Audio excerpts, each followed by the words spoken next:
I walked out of my husband's house with nothing but a single duffel bag and a torn notebook. No one stopped me. No one followed me. My husband just stood there, like I was a problem he was finally rid of. And my mother? She sent one message. Stop embarrassing the family, Claire. I'd stayed quiet for 35 years. The good daughter, the obedient wife, the one who swallowed everything. But when they told me to go back, to a man with no ambition, no empathy, and said, "You're not better than him," I knew, if I didn't leave that day, I'd never find my way back to myself again. My name is Claire. I'm 34 years old. I live just outside of Columbus, Ohio, and on the surface, you could say I have a good life. A stable job as a speech therapist. A tidy little townhouse with a hydrangea bush I actually keep alive. A calm voice. Polite smile. I don't make waves. I never did. To my coworkers, I'm the responsible one who remembers birthdays.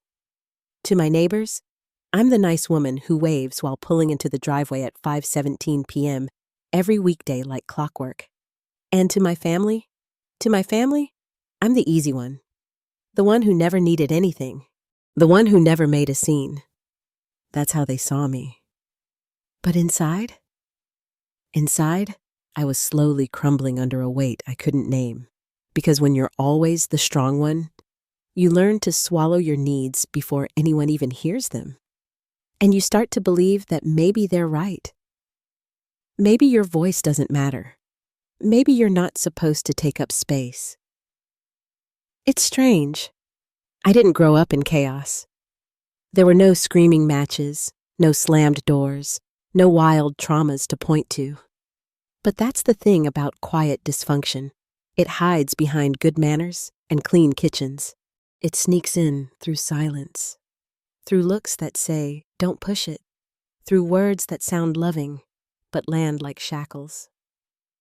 My parents loved to say things like, "We gave you everything. Don't act like you're deprived," or "Be grateful. Your life isn't hard." But what they never saw, what they refused to see, was how much it hurt to be invisible in your own family.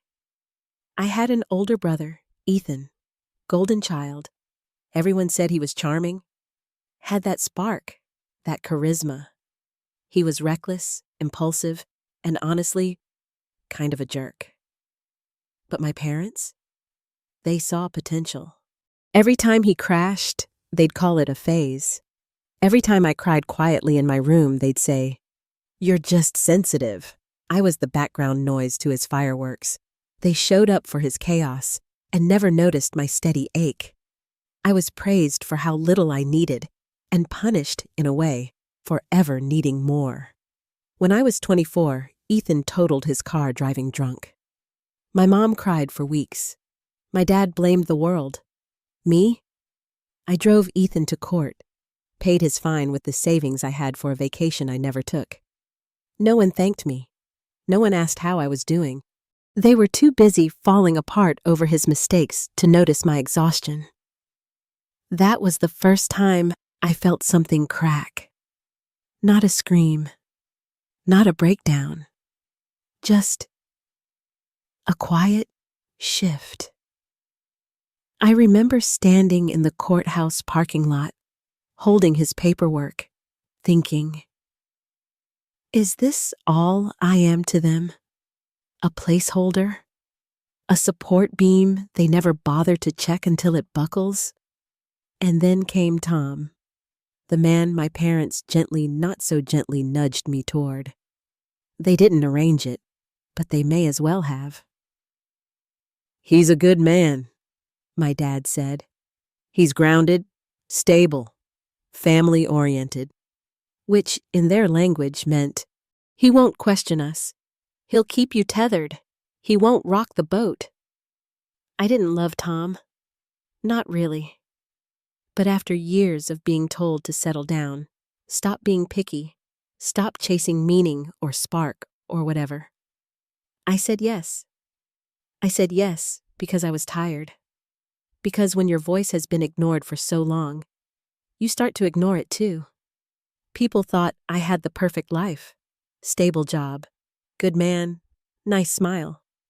But they didn't see the slow erasure. They didn't hear what I silenced just to survive. And the worst part? Neither did I, until it was almost too late. I met Tom at a barbecue my mom insisted I attend. I didn't want to go. I had a pile of laundry, a book I actually wanted to finish, and an invisible layer of exhaustion from work that clung to my skin like damp clothes. But saying no to my mother wasn't really an option. It never had been. So I went. And there he was.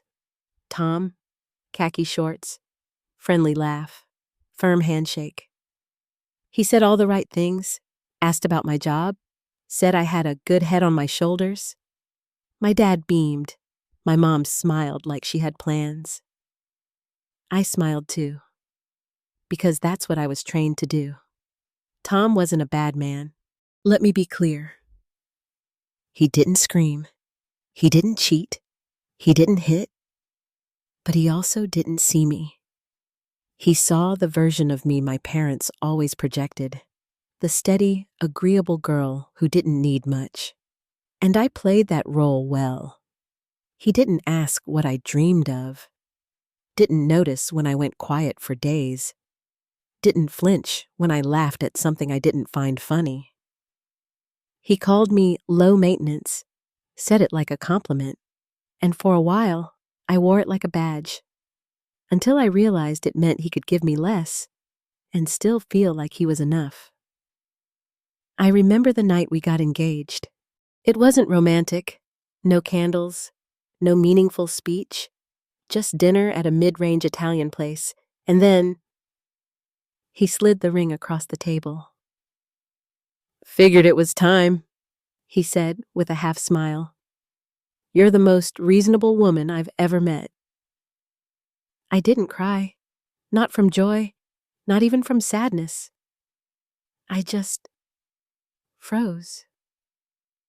And then I nodded.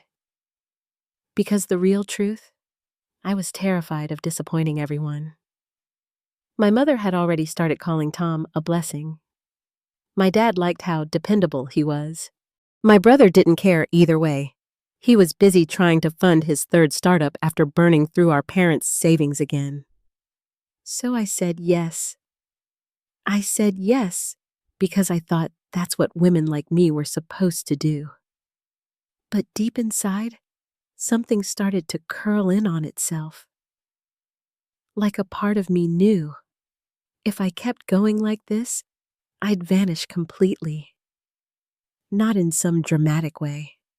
No, just slowly, quietly, drip by drip.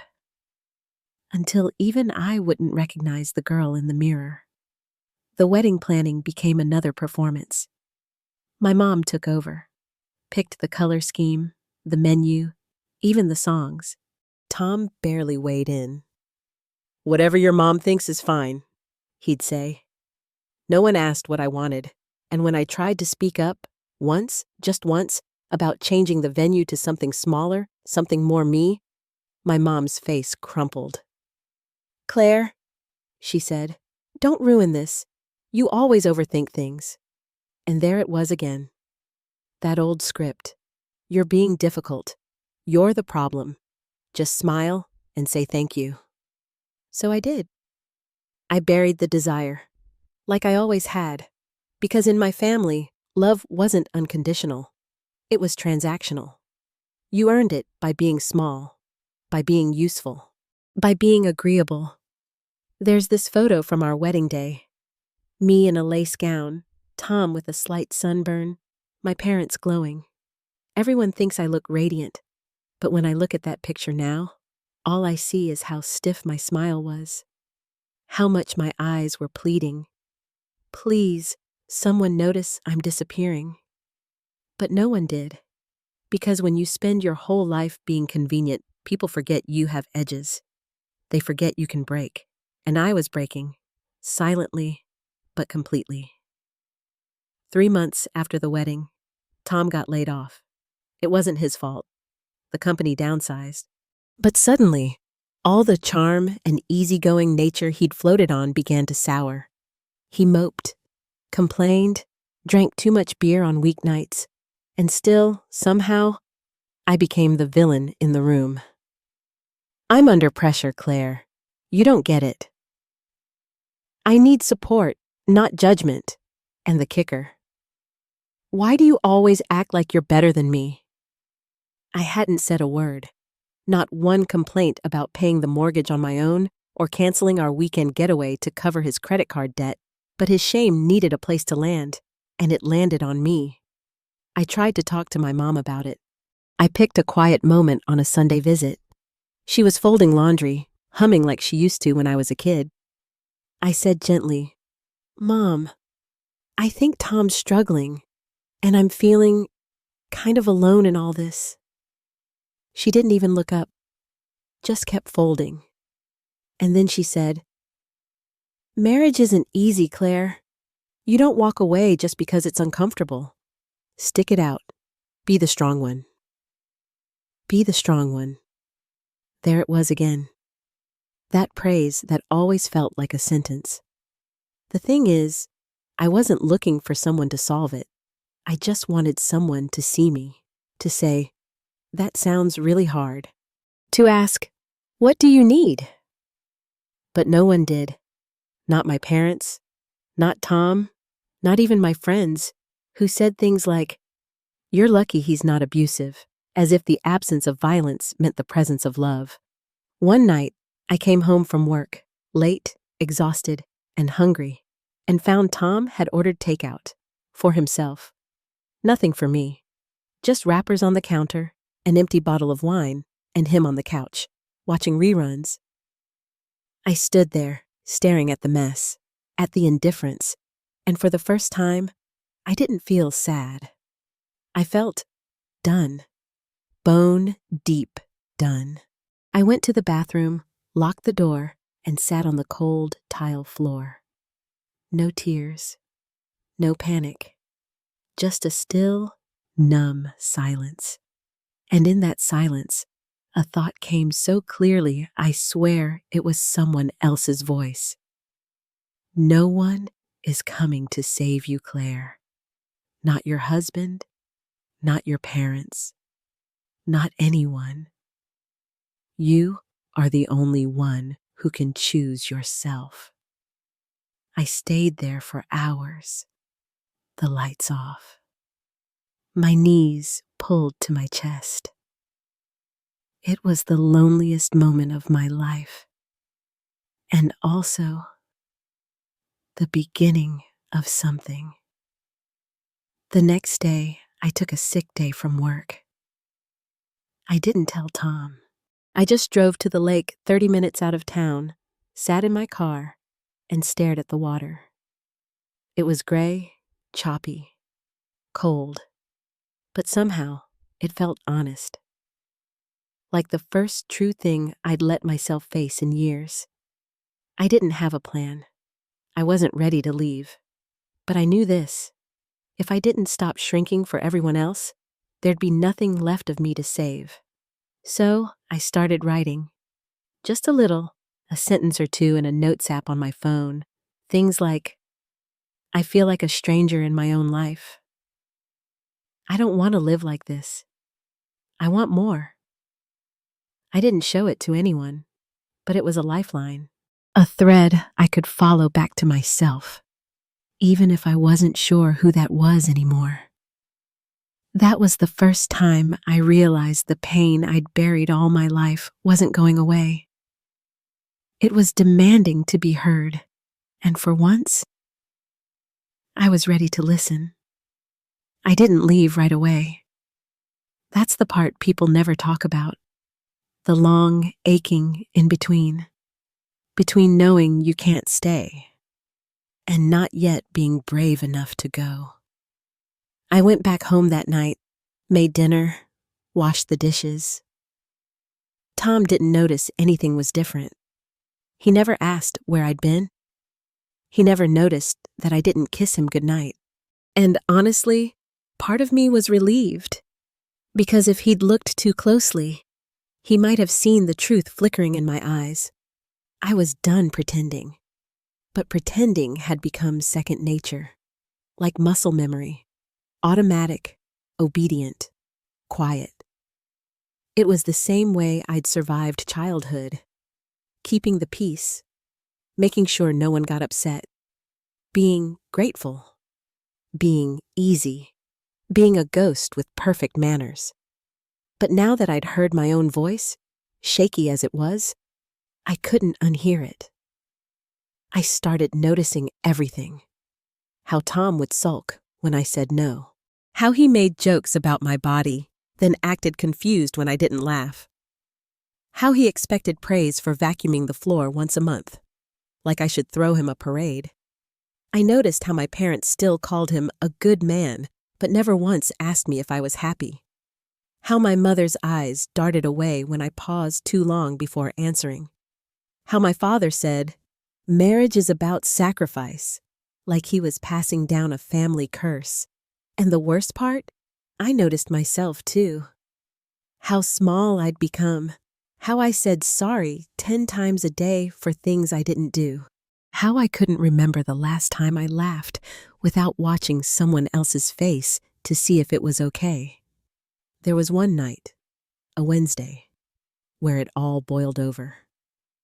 Tom was upset I hadn't gone grocery shopping.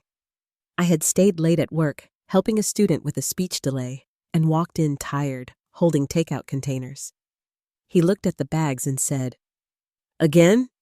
You don't even try anymore." Not hello, not how was your day, just that. Something inside me snapped. Not loudly, not even with words.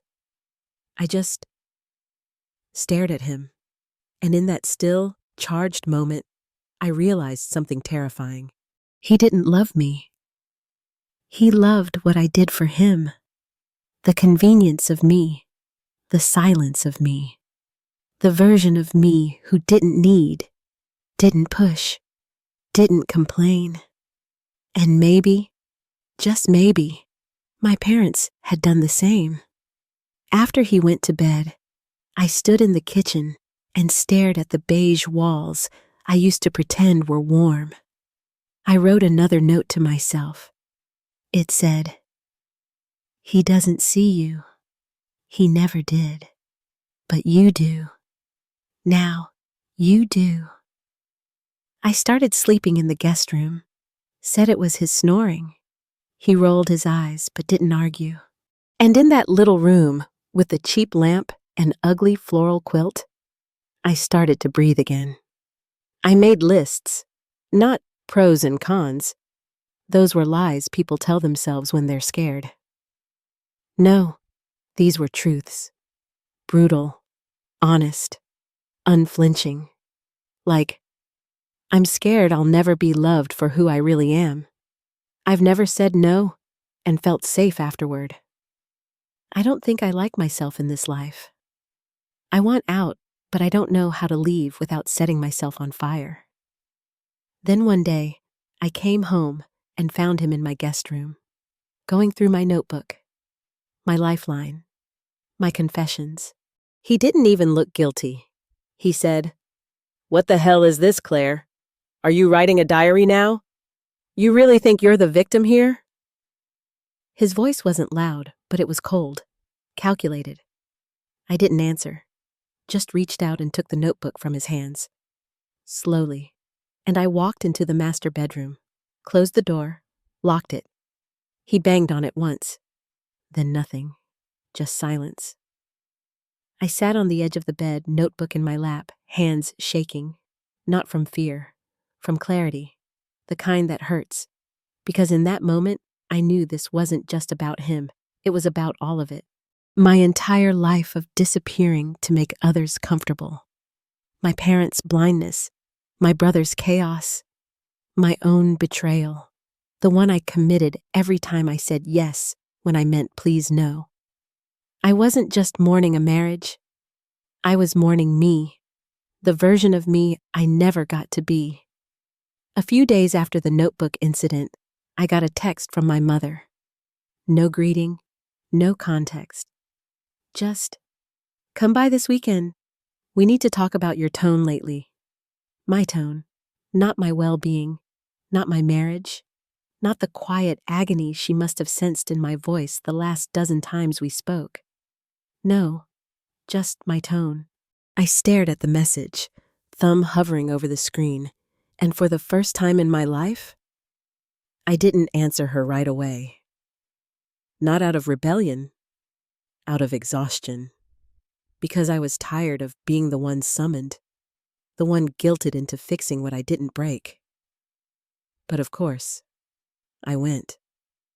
Because when you've been trained your whole life to manage everyone else's comfort, defiance doesn't come naturally. It comes in quiet doses, soft resistance, like showing up late on purpose, or refusing to smile when they expect it. When I walked in, the air was already heavy. My father was in his recliner, TV on mute. My mother was in the kitchen, arms folded, lips pursed. And Ethan was there too. That should have been my first warning. He only showed up when there was drama, and he always made sure it wasn't his. "Claire," my mother said sharply, before I'd even set down my purse. "We've been hearing things. From Tom." I froze. "He called you?" She didn't answer. My father cleared his throat, the way he always did when he wanted to look involved without saying anything hard. And then Ethan chimed in, all smug and righteous. "Look, we just want to understand why you're acting like this. Tom's a good guy. You've changed." You've changed. Not, "Are you okay?" Not, "What's happening?" Just a tidy little accusation. My mother went on. "He said you're distant, moody, writing strange things. You're being dramatic." I stood there, heartbeat thudding in my ears. And for a second, just one, I felt myself slipping back into that old role. The apologizer, the peacekeeper, the good daughter who swallows her truth to keep the family intact. But something inside me wouldn't let it happen. Not this time. So I asked quietly, "Did he tell you why I'm distant?" Silence. "Did he tell you he read my private journal?" Nothing. "Did it ever occur to any of you to ask me how I feel?" That's when my mother's face hardened. She said, and I'll never forget this, "Claire, you've always been a little dramatic. You keep things bottled up and then explode when things don't go your way. It's exhausting, sweetheart." Sweetheart. A slap with a smile. That was her specialty. I looked at Ethan, who shrugged like this was all beneath him. Then at my father, who refused to meet my eyes. And it hit me. They weren't here to help me. They were here to manage me, to nudge me back into my box. Quiet, stable, unthreatening, and worse? They didn't believe me. They believed him, Tom. A man they'd known for barely 4 years, over their own daughter. Or maybe, they just didn't want to deal with the mess of it. Maybe keeping the illusion intact was more important than facing the discomfort of my truth. I left without another word. Didn't slam the door. Didn't cry in the driveway. I just drove. Nowhere in particular. Just away. I pulled over at a gas station 20 miles out, hands trembling, and sat in the parked car for nearly an hour, trying to process what had just happened, trying to understand how the people who raised me could look me in the face and call my pain a performance. And that's when I remembered something. I was 13, crying in my bedroom after Ethan had screamed at me for embarrassing him in front of his friends. I told my mother what he said, and she replied, "Don't be so sensitive. He didn't mean it." That phrase had been following me my whole life. Don't be so sensitive. It was a weapon dressed as advice, a way to make my wounds feel like my fault.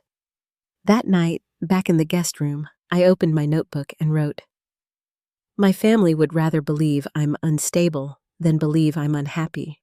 They don't want my truth. They want my compliance, and I don't owe them that anymore." Something broke in me that day. Not the kind of break that destroys you, the kind that sets you free.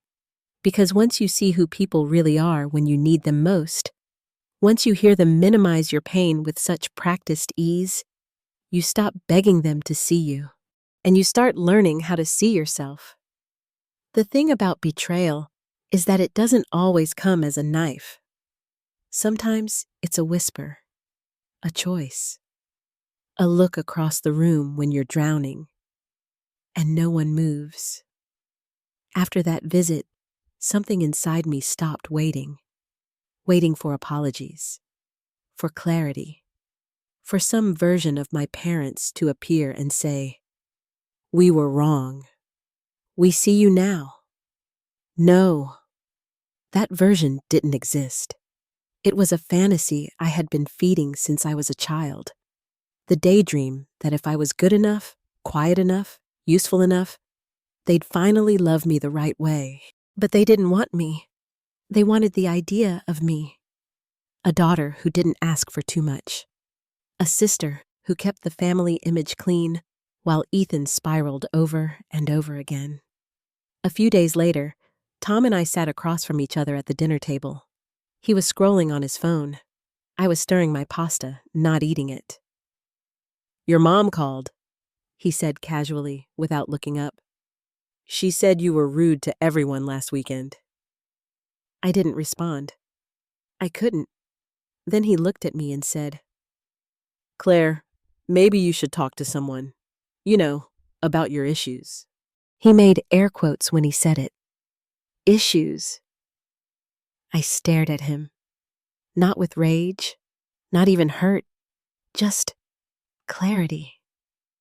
This was the man my family had picked for me. This was who they thought I deserved.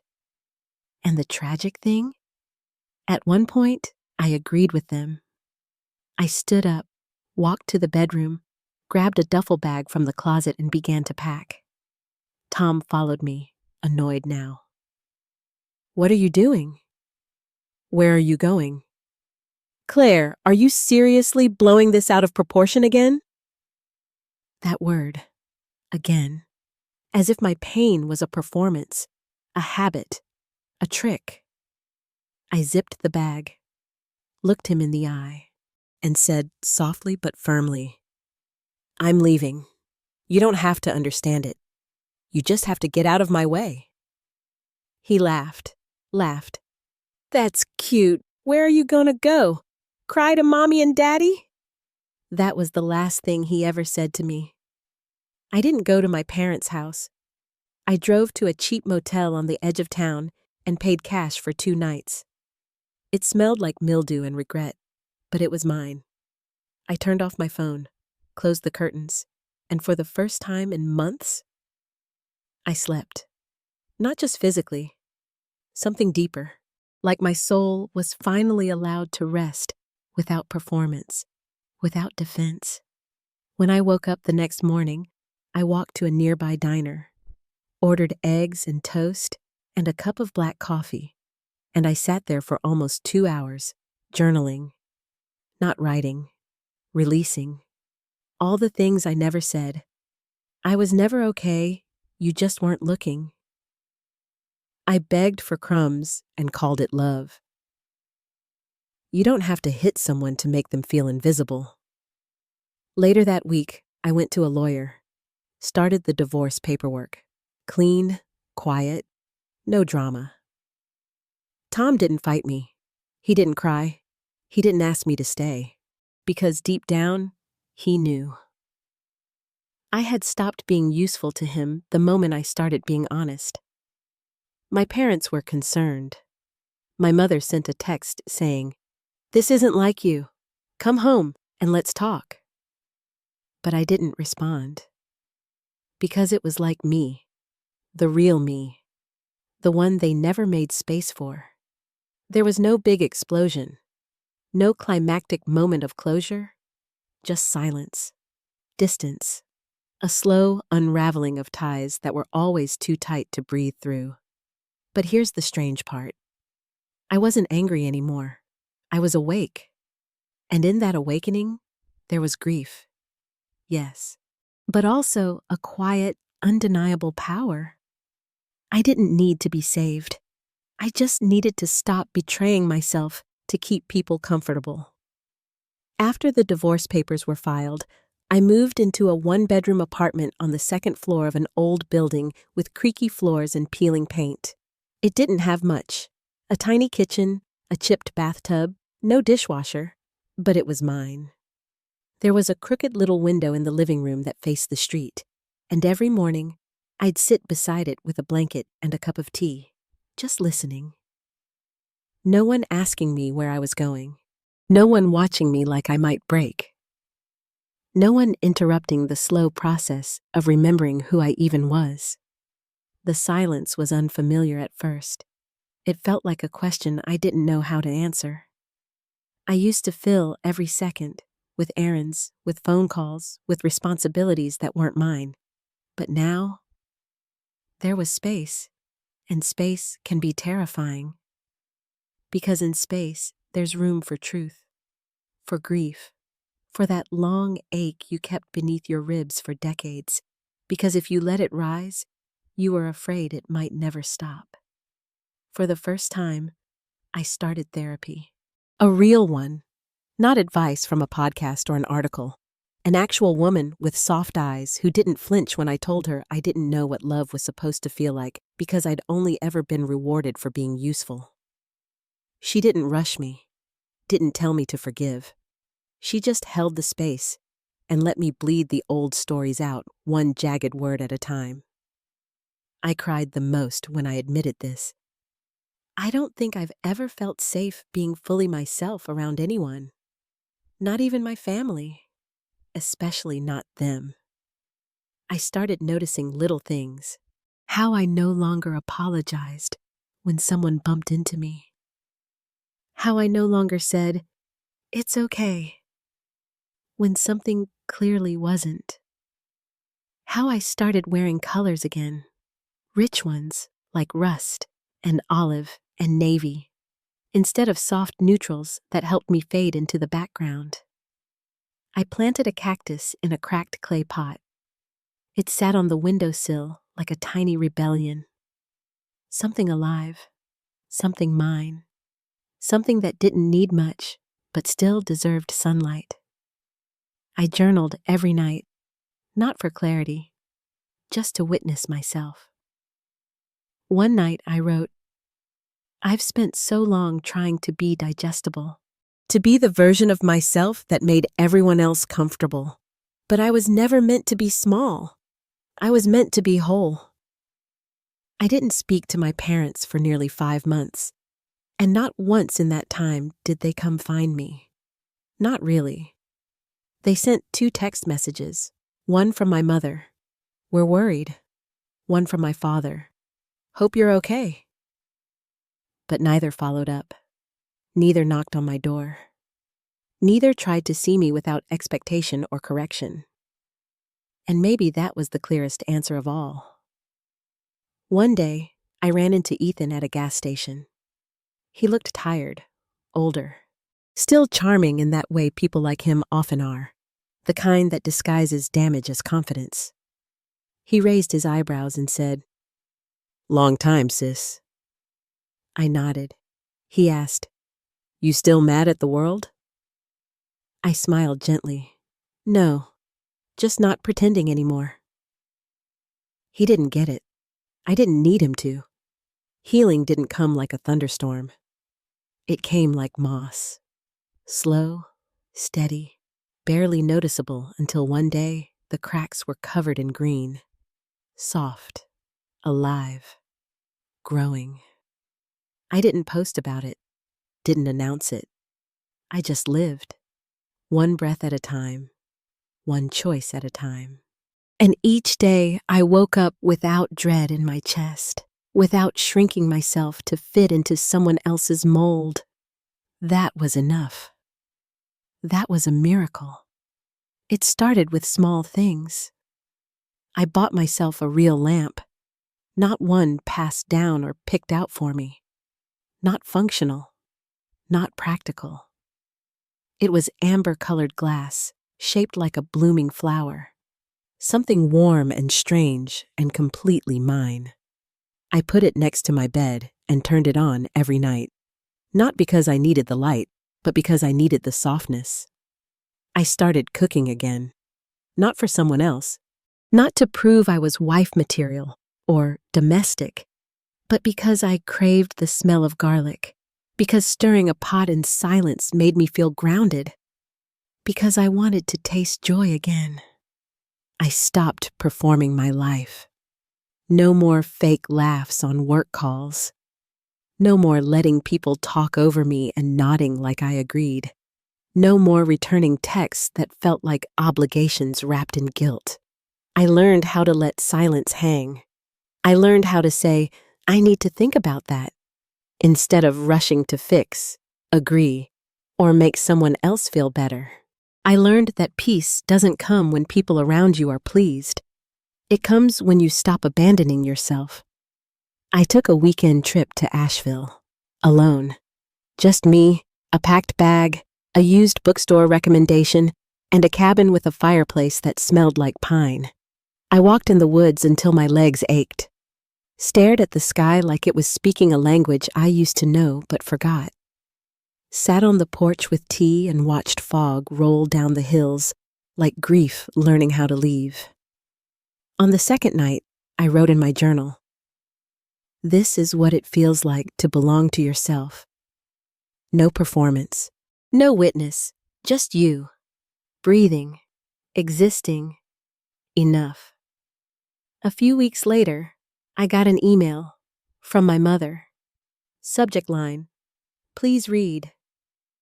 3 paragraphs, no apology, just vague concern, guilt painted as love. Things have been hard for us too. We just didn't know how to help. I hope you can find your way back to the family. I didn't respond, not out of pettiness, not out of spite, but because I finally understood something no one had ever taught me.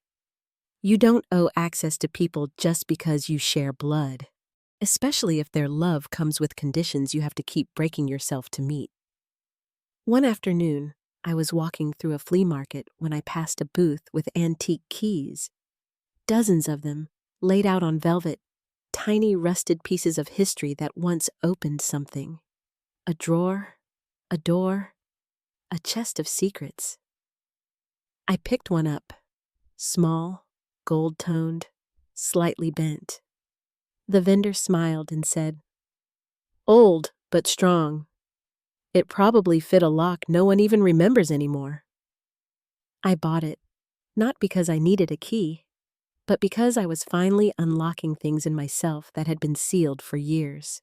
I started saying no more. No to extra shifts I didn't want. No to weekend brunches where I felt invisible. No to old friends who only called when they needed to vent, but never asked how I was doing. And each no became a yes to myself. Yes to rest. Yes to boundaries. Yes to writing, even when it didn't sound polished or perfect. Yes to walks at dusk with no destination, just air and quiet. One night, I lit a candle, turned on the amber lamp, and stood in front of the mirror. Not to criticize, not to fix, but to see. And there I was, soft in some places, scarred in others, eyes tired but still holding light. I touched the edge of my collarbone and whispered, "You made it out. You didn't disappear. You chose you." And in that moment, no one clapped. No one congratulated me. No one even knew. But I did, and that was enough.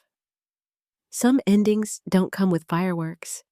They come with a quiet exhale, a moment where the weight finally lifts, and you realize you've been carrying it for so long, you forgot what lightness felt like. That moment came on an ordinary Tuesday. I was walking home from work, sun low in the sky. The kind of golden hour that makes even cracked sidewalks look like something worth keeping.